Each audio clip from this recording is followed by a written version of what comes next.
कर्ण के पिता सूर्य और माता कुंती थी, पर क्योंकि उनका पालन एक रथ चलाने वाले ने किया था, इसलिए वह सूत पुत्र कहलाए और इसी कारण उन्हें वो सम्मान नहीं मिला जिसके वो अधिकारी थे।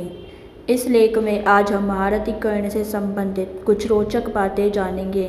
क्यों नहीं चुना द्रौपदी ने कर्ण को अपना पति? कर्ण द्रौपदी को पसंद करता था और उसे अपनी पत्नी बनाना चाहता था। साथ ही द्रौपदी भी कर्ण से बहुत प्रभावित थी और उसकी तस्वीर देखते ही यह निर्णय कर चुकी थी वह स्वयंवर में उसी के गले में वरमाला डालेगी। लेकिन फिर भी उसने ऐसा नहीं किया। द्रौपदी और कर्ण दोनों एक दूसरे से विवाह करना चाहते थे, लेकिन सूतपुत्र होने की वजह से यह विवाह नहीं हो पाया। नियति ने इन दोनों का विवाह नहीं होने दिया, जिसके परिणाम स्वरूप पांडवों से नफरत करने लगा। द्रौपदी ने कर्ण के विवाह प्रस्ताव को ठुकरा दिया क्योंकि उसे अपने परिवार के सम्मान को बचाना था। क्या आप जानते हैं, द्रौपदी के विवाह प्रस्ताव को ठुकरा देने के बाद कर्ण ने 2 विवाह किए थे। चलिए आपको बताते हैं किन हालतों में किससे कर्ण ने विवाह किया था। कर्ण ने किए थे 2 विवाह। अविवाहित रहते हुए कुंती ने कर्ण को जन्म दिया था। समाज के लांछनों से बचने के लिए उसने कर्ण को स्वीकार नहीं किया। कर्ण का पालन एक रथ चलाने वाले ने किया, जिसकी वजह से कर्ण को सूतपुत्र कहा जाने लगा। पिता आदि रथ चलाने वाले कर्ण विवाह करे। पिता की इच्छा को पूरा करने के लिए कर्ण ने रुशाली नाम की एक सूतपुत्री से विवाह किया। कर्ण की दूसरी पत्नी का नाम सुप्रिया था। सुप्रिया का जिक्र महाभारत की कहानी में ज़्यादा नहीं किया गया है। रुशाली और सुप्रिया से कर्ण के 9 पुत्र थे।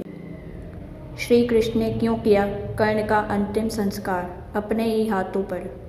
जब कर्ण मृत्युशैया पर थे तब कृष्ण उनके पास उनके दानवीर होने की परीक्षा लेने के लिए आए। कर्ण ने कृष्ण को कहा कि उसके पास देने के लिए कुछ भी नहीं है। ऐसे में कृष्ण ने उनसे उनका सोने का दांत मांग लिया। कर्ण ने अपने समीप पड़े पत्थर को उठाया और उससे अपना दांत तोड़कर कृष्ण को दे दिया। कर्ण ने एक बार फिर अपने दानवीर होने का प्रमाण दिया, जिससे कृष्ण काफ़ी प्रभावित हुए।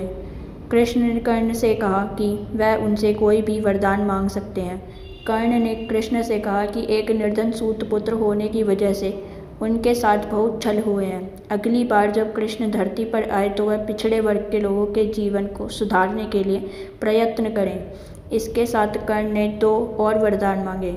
दूसरे वरदान के रूप में कर्ण ने यह मांगा कि अगले जन्म में कृष्ण उन्हीं के राज्य में जन्म ले, और तीसरे वरदान में उन्होंने कृष्ण से कहा कि उनका अंतिम संस्कार ऐसे स्थान पर होना चाहिए जहाँ कोई पाप ना हो।